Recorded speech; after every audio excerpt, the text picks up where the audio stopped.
Good afternoon, Chairperson and my respected fellow research scholars. Thank you. First of all, thank you for giving me this opportunity to be here and present my paper. Today I'm going to talk about the changing faces of women in pop culture with special reference to women in Hollywood. As you can see, I have a caption there, "You've come a long way, baby." And you may be wondering where I got this caption from. This is the caption for an advertisement that was very popular in the late 60s and the 70s. And I'll be talking about this, and I'm going to show you, in fact, a clip and a clip of the actual advertisement. Before I do that, let me just introduce a little bit about what I'm going to talk about today. In recent years, it has become increasingly apparent that representations of women in different popular cultural mediums have been undergoing some transformations. For instance, there has been an increase in lesbian entertainers such as Ellen DeGeneres, who is now one of the most successful talk show hosts and is the second highest paid talk show host according to Forbes magazine. And it's very interesting because women are the highest paid talk show host. Ellen DeGeneres is the second highest paid, and before her, Judge Judy is the highest paid. And of course, we all know Oprah Winfrey, but Oprah has retired, so she's not in the running anymore. But anyway, to go to the point that women have been making a mark in popular culture. There are more characterizations of female professionals like Carrie Bradshaw in Sex and the City, and the depiction of violent women such as the Marvel heroines. In other words, women have been breaking traditional barriers that have been imposed by a largely patriarchal society. But the question that can be asked is, have women really come a long way? Now in 1968, an ad campaign was launched for Virginia Slims, a cigarette that was made exclusively for women. The ad campaign targeted solely women, and the campaign slogan or pitch was, "You've come a long way, baby." The printed ads were run in nearly every women's magazine that were on the market, and there were also ads made for television with catchy jingles. What did these ads depict that was so controversial, iconic, and radical in their nature? Well, as you can see, the ad pictured sassy modern-day girls with a cigarette in their hands, looking smug and confident, basking in their glorious independence and in their good fortune of how far they have come on in life. To illustrate this further, in the background were sepia-tinted photographs of women dressed in old-fashioned clothes. Now there were hundreds of ads of this kind from 1968 onwards to the late 1990s. I cannot show you all of them, but there were so many of them. What I'm going to show you instead is the actual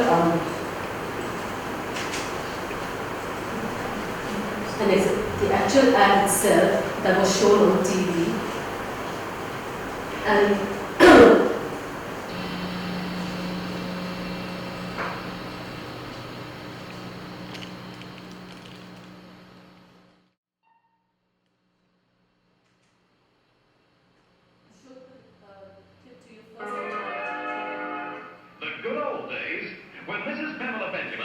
smoking in the garden, she got a severe scolding and no supper that night.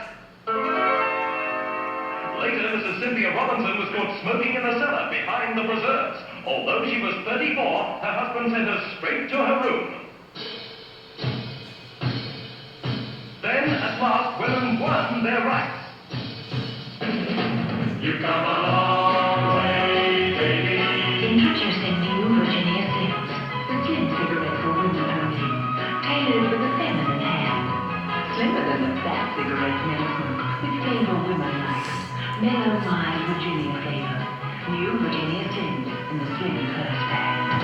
You've come a long way, baby, to get where you got to today. You've got your own cigarette now, baby. You've come a long, long way. 1968 want to see the different Back in the old days, men were the masters, women were the slaves. Women had the duties, men had all the rights. Then at last, women won their rights. And one by one, they won them all. You've come a long way, baby, to get where you got to today. You got your own cigarette now, baby. You've come a long, long way. Introducing new Virginia Slims, the slim cigarette for women only, tailored for the feminine hand. Slimmer than the fat cigarettes men smoke, with flavor women like. Mellow, mild Virginia flavor. New Virginia Slims in the slim purse pack. You got your own cigarette now, baby. You've come a long, long way.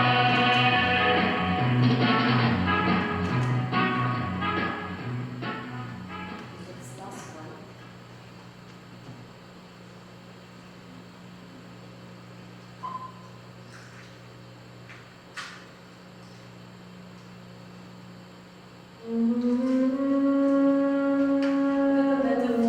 It used to be, lady, you had no rights.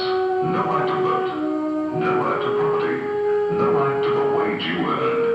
That was back when you were laced in, hemmed in, and left with not a whole lot to do. That was back when you had to sneak up to the attic if you wanted a cigarette. Smoke in front of a man? Heaven forbid.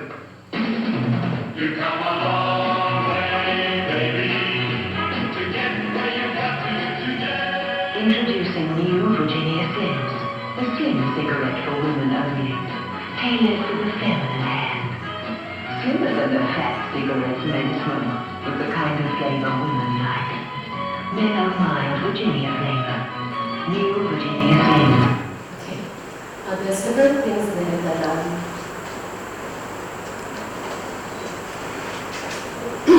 that I want to discuss.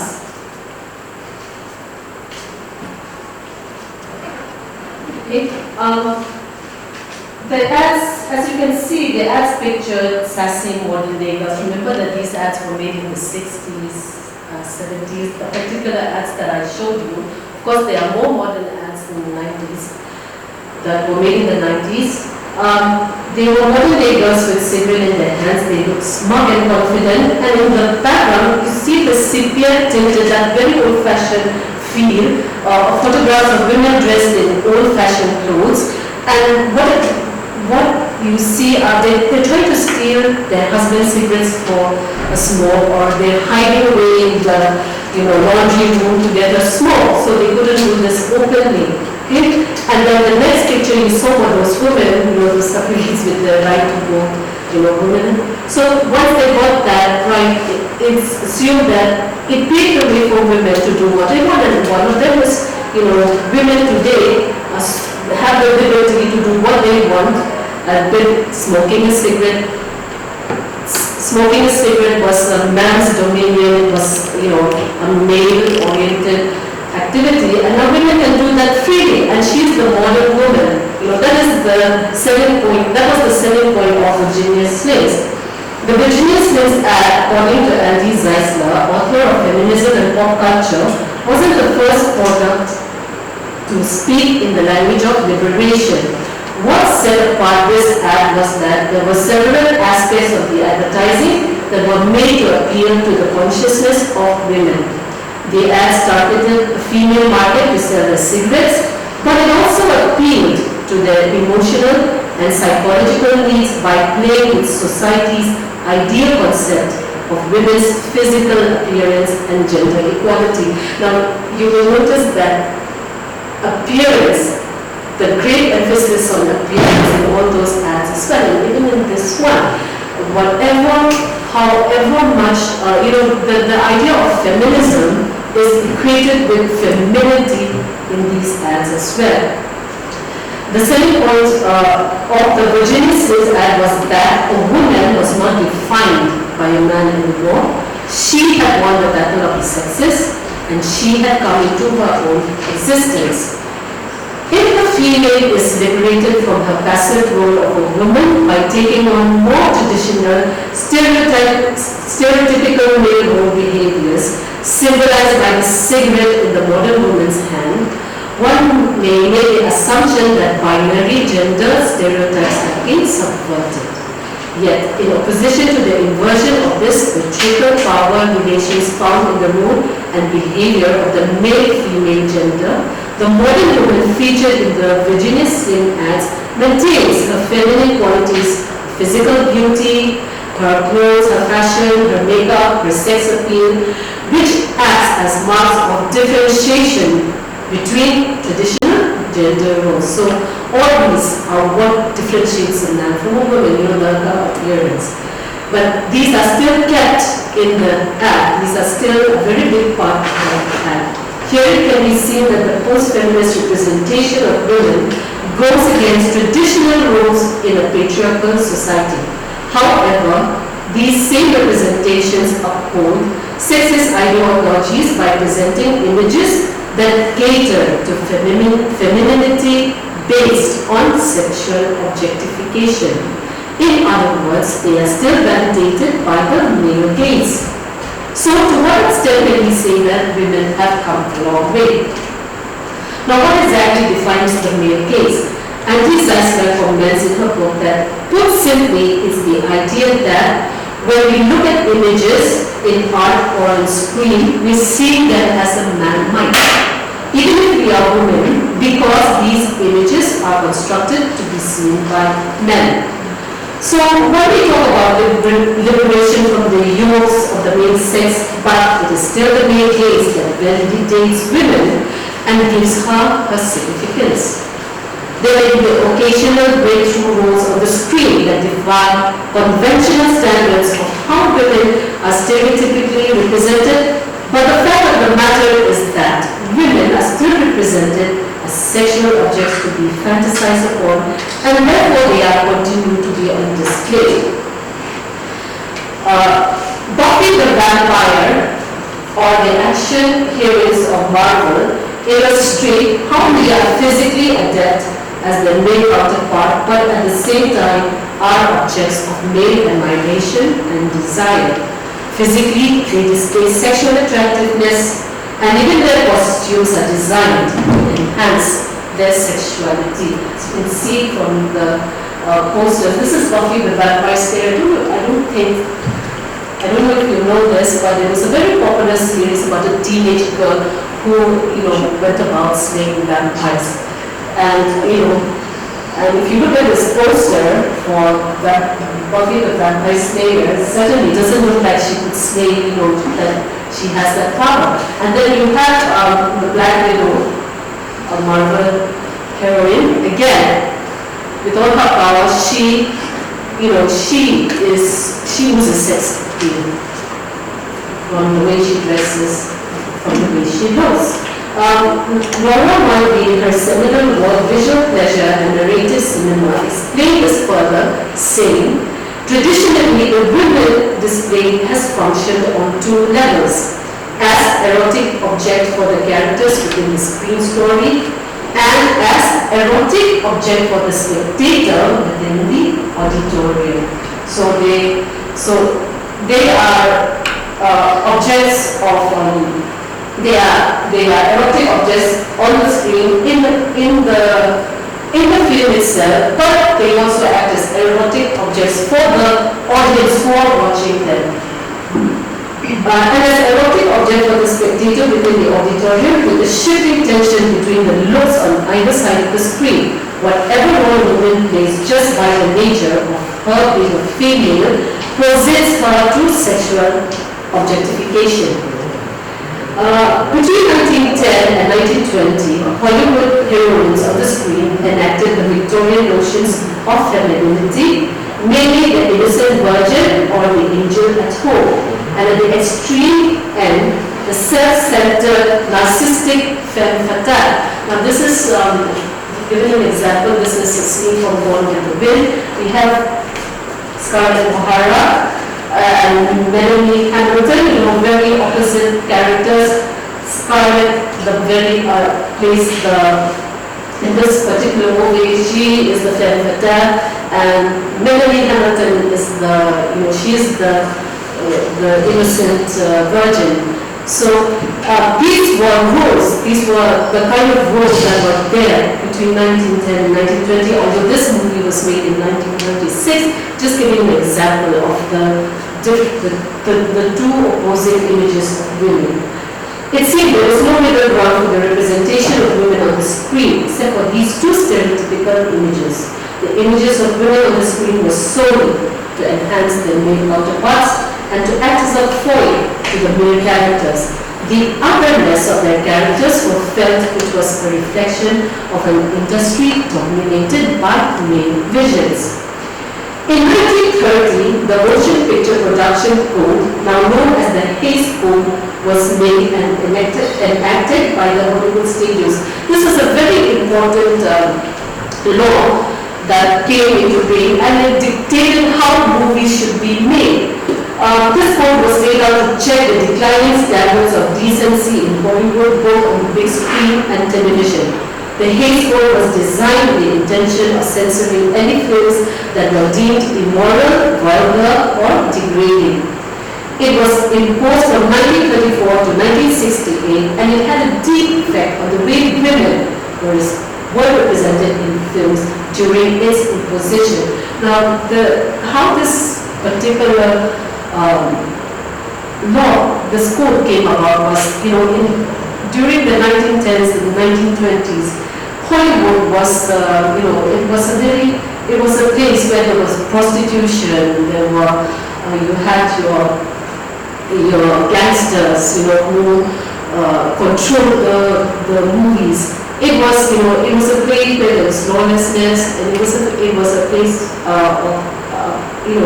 it was deemed very immoral. But the breaking point was when in 1923, there was an actor named Fatty Arbuckle. He was a comedian, and there was a big scandal where he raped a woman with a wine bottle and killed her. And Fatty Arbuckle was, it was very scandalous at that time, and he got away with it. And there was a big outcry and hullabaloo that, that he got away. And there was, and people wanted the kind of films that were shown on the screen to be regulated. They felt that they were immoral, that they were not good for their children. So this law came into effect as a direct result of that. Notably, before the Hays Code was enforced, the roles of women on films were more outspoken and more realistic. Zeisler gives an example of such instance and says in her work, Feminism and Pop Culture, one of the most well-known of these was the 1930s The Divorcee, starring Norma Shearer. In the film, she plays a woman whose husband has an affair with another woman. When Shearer's character finds out her husband pleads with her to understand that the infidelity meant nothing. Instead of forgiving him, she has an affair herself, a tit-for-tat move that leads to her husband walking out. The movie was a ferocious attack on the double standard of sexual behavior, and it earned Shearer an Academy Award. But had it been made just 5 years later, its plotline would never have been improved, since the Hays Code demanded the sanctity of marriage be upheld on screen, with divorce employed only as a last resort. The imposition of the Hays Code resulted in the characters of women in films being more subdued, less sexual, and were made into less powerful figures. The post-Hays Code female characters were more vulnerable to life situations, and a new genre of films evolved around this characterization, known as the women's picture. This was the precursor of the chick flicks. We have our chick flicks today, and this women pictures were the early chick flicks. A genre of film that is popular today. This new kind of films were popular in the 1930s, 1940s, and the 50s, and they adhered to the regulation of the Hays Code by infusing a heavy dose of moralism into films that depicted women as victims of unfortunate circumstances. The Hays Code helped to further perpetuate the male gaze, where women were deliberately depicted in a certain image. Okay, so what did the gaze go to? It helped further the male gaze, because the gaze code was formed by men. It was regulated by men. So that any films that were made out there, again, were controlled by men, and thus it helped to further substantiate the male gaze in these films. An example of this is the film Dark Victory, produced in 1929. It's a film where we have the actress Betty Davis. She stars as a young socialite who is diagnosed with brain tumor, and she falls in love with her doctor. They marry, but in the end, the doctor cannot save her life, even as he leaves to present his medical findings for a long-term cure for her type of cancer. So this is the kind of films that were there. On the other side of this, martyred, suffering characters of women in the films of the 1940s was the film noir. Okay, where women were beautiful but wicked. They were scheming liars, treacherous, and also vamps or sexual predators. But because they got away, they always got their just ends or retribution. They fit in with the Hillsborough moral conduct. They fit in the cinema because they were punished for their sins, or for whatever they did, for being who they are. So they fit in exactly with the moral conduct that the Hillsborough laid out. In the late 1940s and 50s, the female characters on films, especially on television, defied the nurturing, compliant housewife stereotype. Now, let me just say that in the 1950s, we see the advent of television. Television was in America, nearly all households had televisions, and people were turning more and more to televisions for entertainment. So the emphasis was on series, on short films that were made for televisions. And one of these shows was Lucille Ball, I Love Lucy. Lucille Ball, the I Love Lucy show is the most popular of them all. I don't know if you've seen the movies, I certainly did. I watched a lot of these shows. Susan J. Douglas in her book When the Girls Are describes them saying, these women and their bodies refuse to be contained in the home or limited by the prevailing orthodoxy about appropriate female comportment. Their voices mattered too. Often they were loud, they weren't afraid to yell, and they didn't back away from verbal combat. Though through one kind of slapstick or another, these shows gave expression to the deep anxieties of who were in the pants in post-war America. Now, if you ever get to see one of I Love Lucy's show, it's kind of a slapstick comedy. It's like, if you think about it, it's like those Punch and Judy show, where her facial expression, as you can see even here, it's a kind of a raw comedy. And in this series, she tries not to take on the role of her husband, of men, and she often gets into trouble for that as well. After the Second World War, the popular culture of the next two decades, the 1950s and the 1960s, sent contradictory messages to women. On one hand, women were told that a woman's place was at home, and yet characters like Lucy from I Love Lucy show subverted the roles of the housewife with a slapstick comedy. The late 1960s was an age of protest and rebellion against the unpopular Vietnam War and also against traditional orthodox values. While male rebellion was excused with what Zeisler describes as boys will be boys mentality, rebellious girls and women were seen in a different light.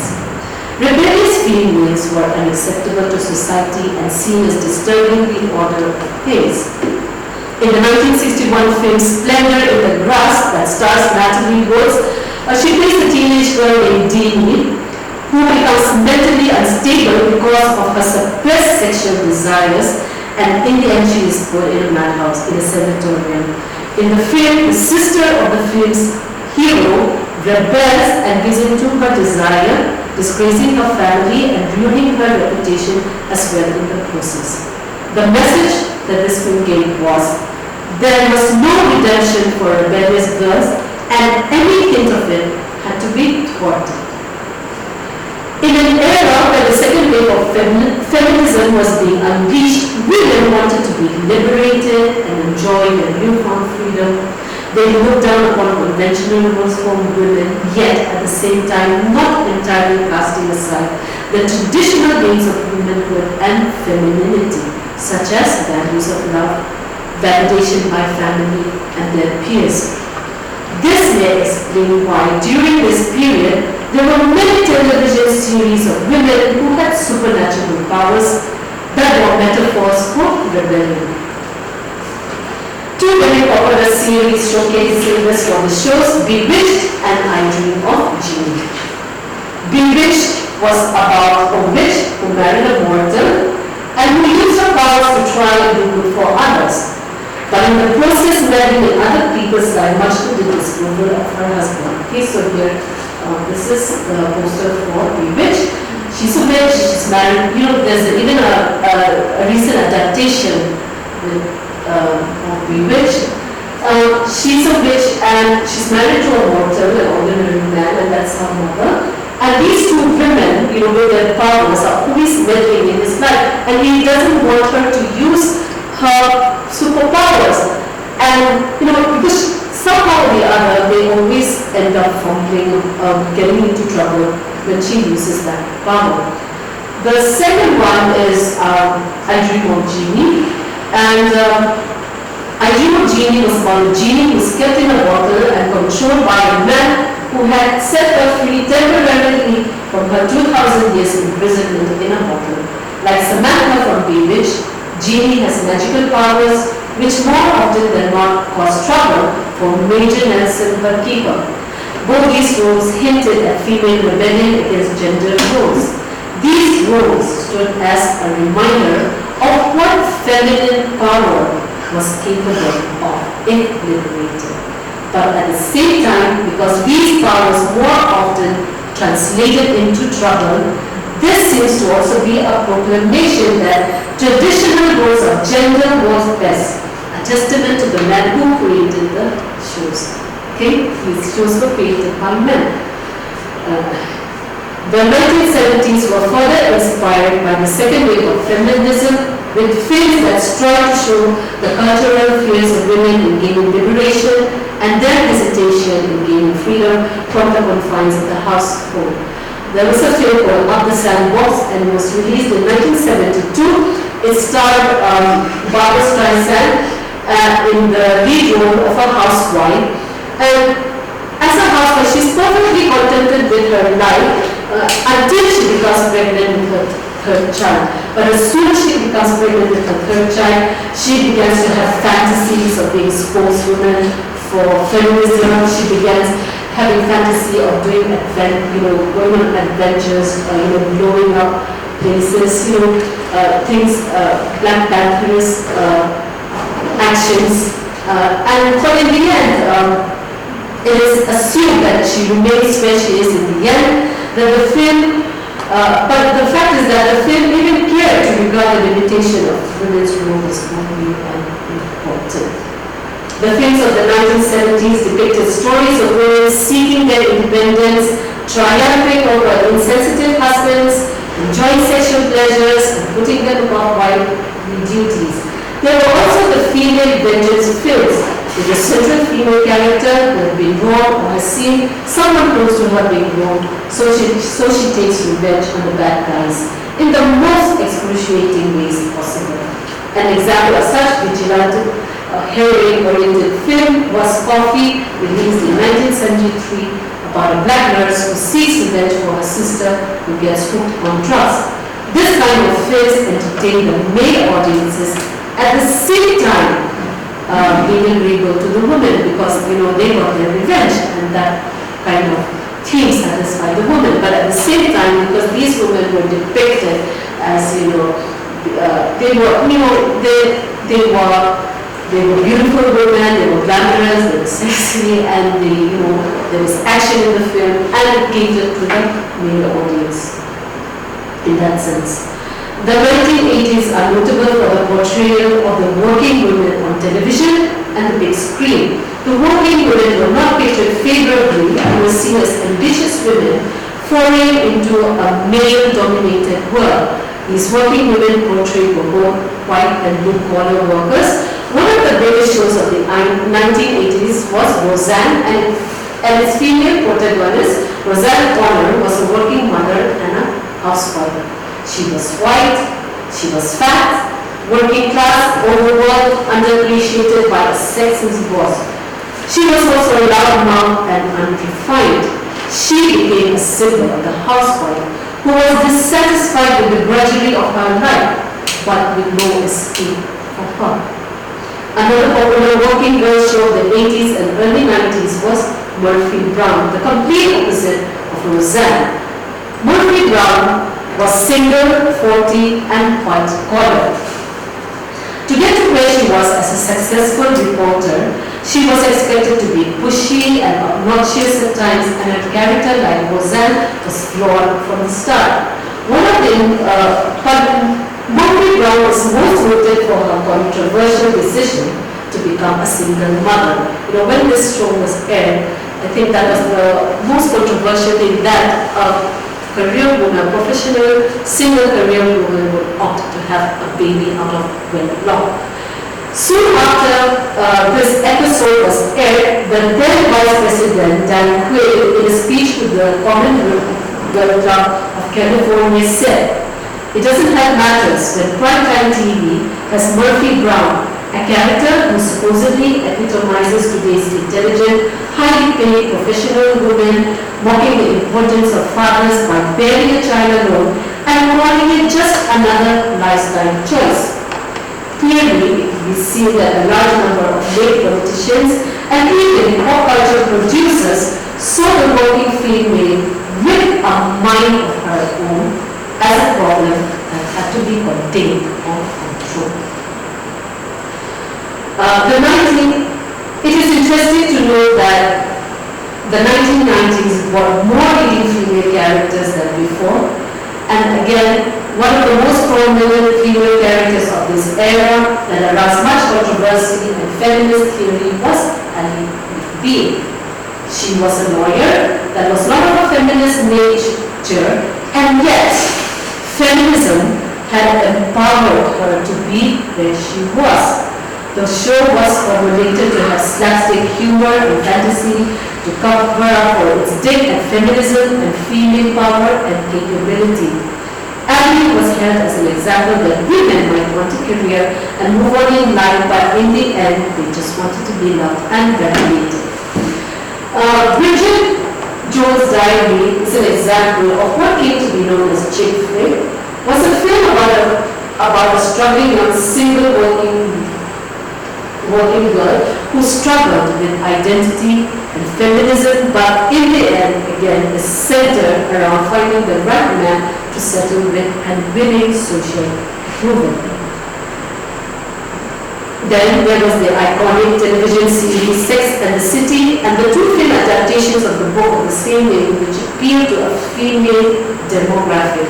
Sex and the City seemed to dismiss the more rigid and narrow female stereotypes of either the self-sacrificing woman or the femme fatale, which had been persistent in popular culture before. The female characters of the show were in their 30s. They were not only financially independent, but the women had complete independence to assert their sexual rights and pleasures, claiming ownership of the narcissistic gaze, where in the reversal of roles in the show, men become the sex objects. For these women, power becomes synonymous with sexual conquest and money. Maybe, just maybe, why is Sex and the City so popular? Even today, the series has stopped, and we have two versions of this phase. And why is it still so popular? Why is Gary Bradshaw such an icon today? Maybe it's because they present the fact that women can be them, that these are professional women, that they do not need men in their lives, that they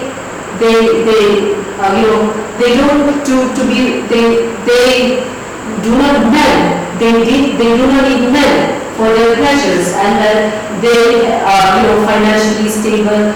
And maybe the fact that today is still so popular is because that they are symbols of, of power, of sexual power, and not only sexual power, and the fact that women can be as powerful as men. And I think that is the key word that makes us, that makes women flock to see their shows.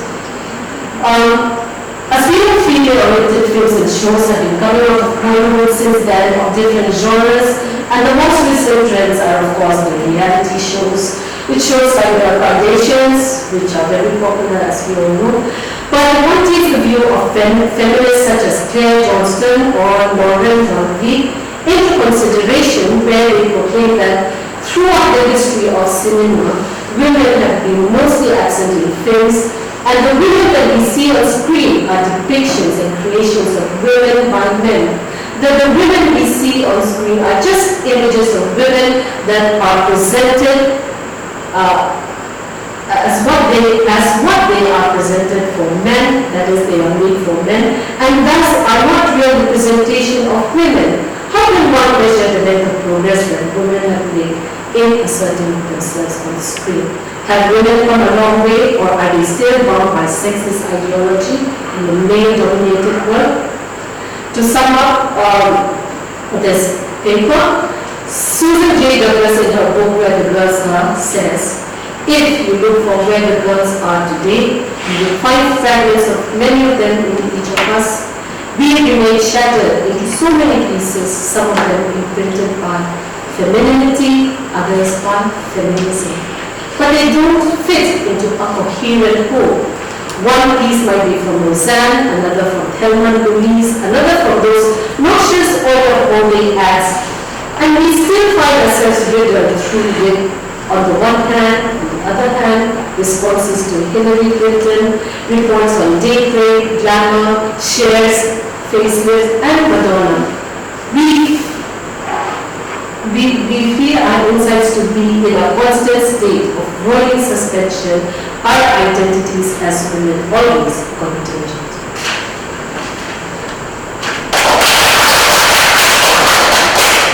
I'll just speak from my seat. Thank you so much. I think that was, I found it so interesting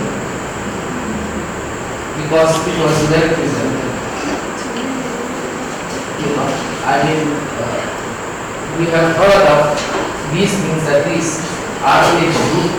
We have seen, in fact, all the things that you have projected. But you have done your presentation in such a way that you have focused to the point. The title, you have stuck to it. That I really appreciate. Now I open the forum. Anyone can ask questions. We can even ask along the line of, what we saw and try to relate it to Mizoram women today also. Have we come a long way as well, So let's start. Anybody can start. I could invite Vicky to open the discussion for us, or maybe Christina. These are the two teachers who are here. I don't have to follow this. Maybe this is just kind of question or food for thought kind of thing, right? Now we have seen that a lot of, certain kind of liberation, let us say, from traditional restriction or suppression, subjugation or whatever it is, has really been going on in the modern world. But even today, when we talk in terms of advertisement like this, virgin novels, right? I was just wondering, later on I will be asking questions on the Mizoram also. Aren't we women ourselves? It's not the men, but we ourselves are, we continue to subject ourselves to the male gaze approval. Exactly. You know, that is what I feel. You know, and if you look at the modern advertisement and how women have come a long way, you know, in certain areas or in different parts of the world, even then, you still have that feeling that are we still putting ourselves to that approval of the male gaze? You know, that is what I feel. Is it something like that even today? It is. You know, even Mara Harvey talked about this. She said that even the female gaze is perpetuated by the male gaze, in that whatever images we see in art or in screen, we see them as a man might. Not most of the time we don't see them as women, we see them in the eyes of a man. And we are responsible for propagating that kind of image on the screen as well. And I mean, like, take for example, for instance, you know, when we say we dress up, most of us, we may say, oh, I dress up because I want to feel good. But the fact of the matter is that we dress up for the opposite sex or others. It's always about how others sees us, how they sees us.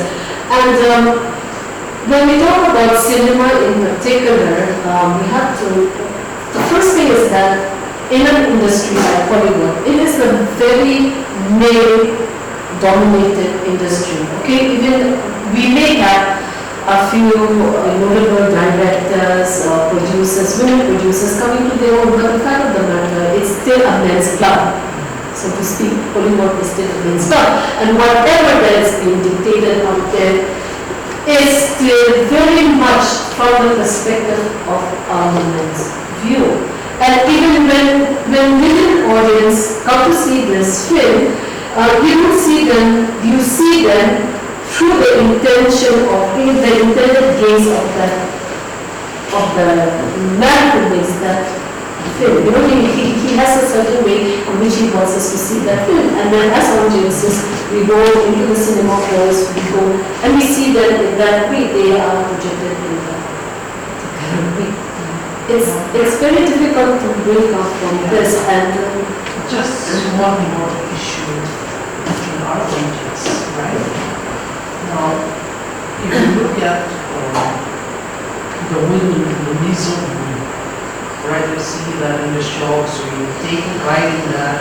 It's a women who are, in the shops, and other men who take pride in all of that.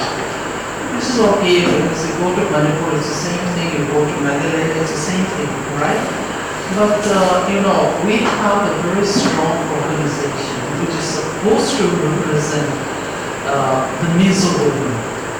Unfortunately, I would say that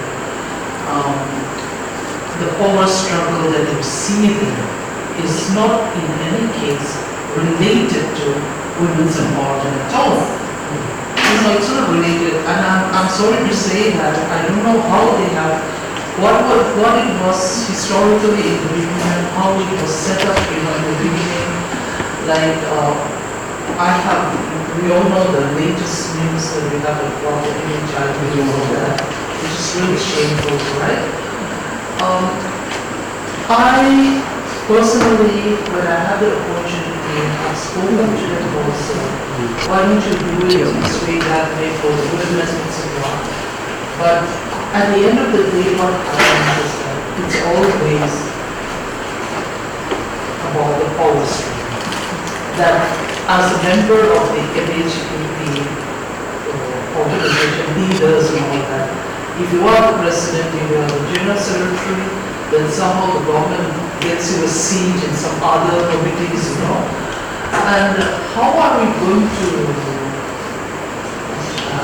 how are we going to sort of resolve this kind of, problems, which is basically not women issues at all,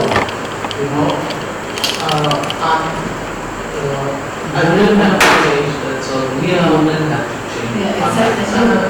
I think It's not exactly the fault of the men. It's at this point of time, because when you have that kind of women organization, I would, and the same goes for Women's Federation also. From what I hear, I mean, if you compare with the MHIP, they're doing a little bit better because they're talking in terms of political participation and all that, which is good. But at the same time, behind the scenes, you find certain of the members going and asking for seats, all that.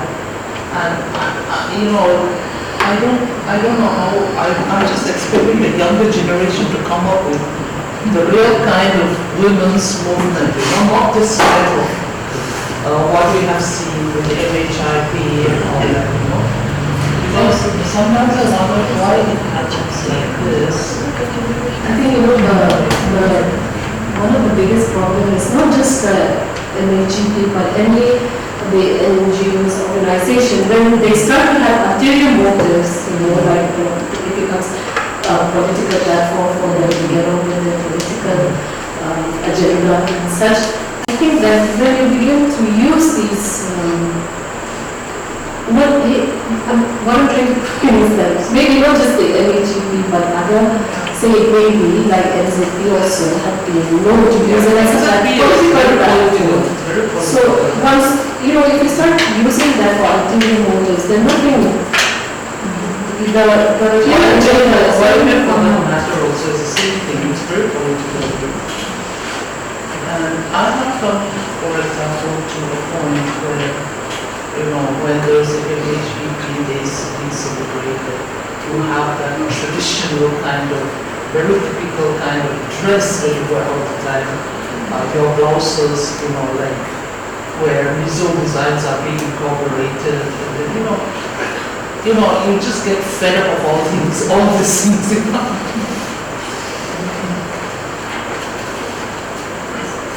Yes. Is this a part of your PhD? No. it's related to It is. Okay, then I should feel free to say. I was not there at the beginning of the few slides, but what I noticed very starkly was what was very jarring was the lack of color women in your slides. When we talk of Hollywood, it represents American society, and I'm sure you had your reasons for choosing those particular films and those characters. There was one film, Coffee, it was black woman, although I didn't go into it as a black genre thing, black exploitation. I just generalized women. I should. Well, more complete. Yeah. So, of course, if the intention is there, then I feel better, because I would just like to contribute that.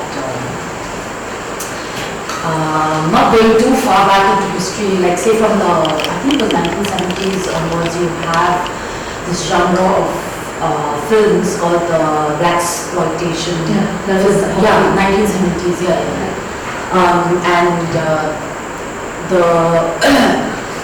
There was this entire alternate attempt to look at femininity in general and black femininity in particular, and there is this whole genre of female actors.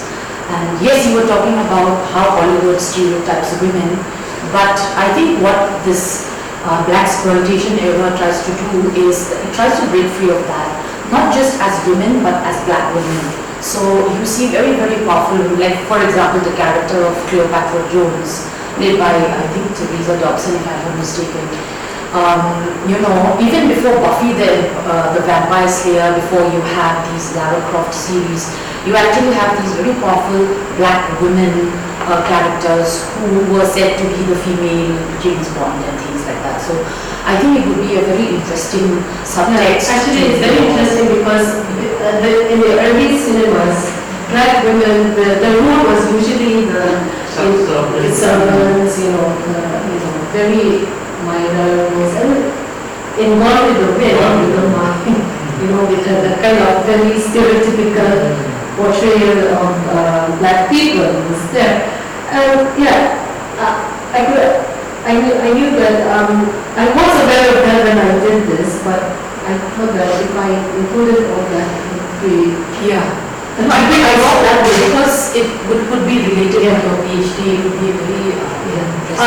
I'm doing one of my books is the health, so I hope to include that part.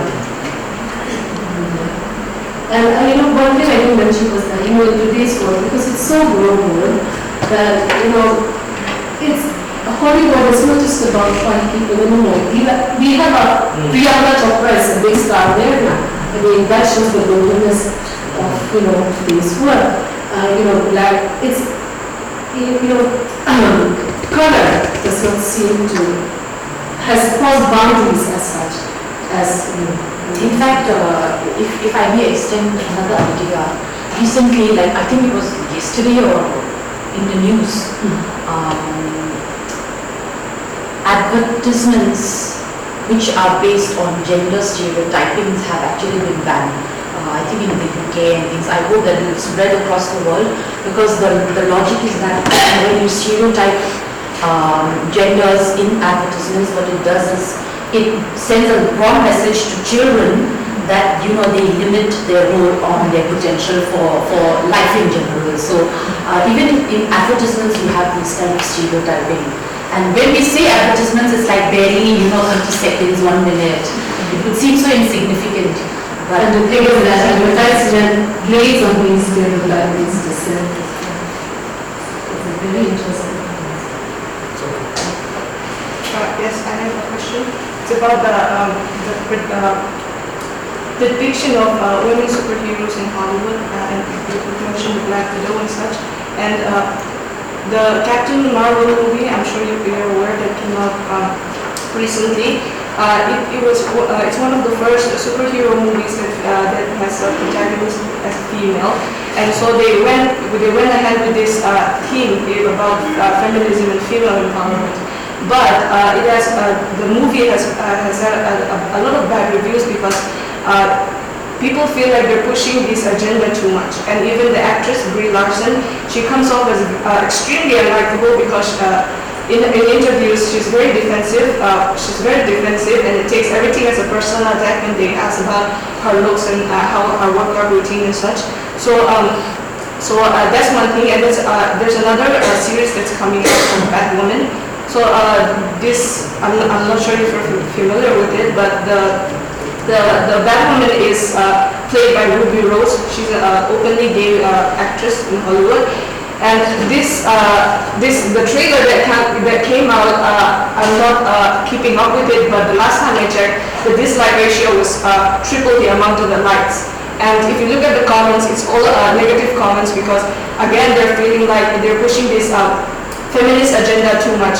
And when I looked at the trailer, even as a woman, I didn't agree with most of the things that they were portraying because that woman is saying things like the batsuit will be perfect when it fits a woman. So this general energy that's been projected in these two superhero characters is that I'm a woman, so I'm better than a man. So all of this negativity that's coming toward these characters, what do you think about this? And do you think it's because audiences are still generally sexist? Or do you think it's because the audience are mostly men? But like I said, as a female, I don't like them that much as a female also, and so I'm just curious about your opinion on that. I don't know. But personally, I think feminism is such a dicey word. See, again, the thing is that we are all out there for women's liberation, that women coming to their own independence, that women are as powerful as men, we all for that. But then when a woman is projected like that on the screen, then it is again women who are the first to react. It's funny, it's always the women who react first to this kind of depiction. It's really the issue of radicalism, radicalizing, Any questions? Please. from the male folk, of whom we have two representatives. Okay. I think the day is coming when, in fact, it is here, but it has to be more widespread. When a woman says, "I want to look sexy and good, and I want to look for the opposite sex, good for the opposite sex," so what? That's my choice. Why do we feel that it is something negative or something offensive when we dress up for the opposite sex also? So we know that today now, feminism per se is moving towards that now. The breakdown of barriers, and where if a woman has a choice, she either dresses up for herself or for others or for the men. It's none of your business, it's that kind of thing. And also another thing is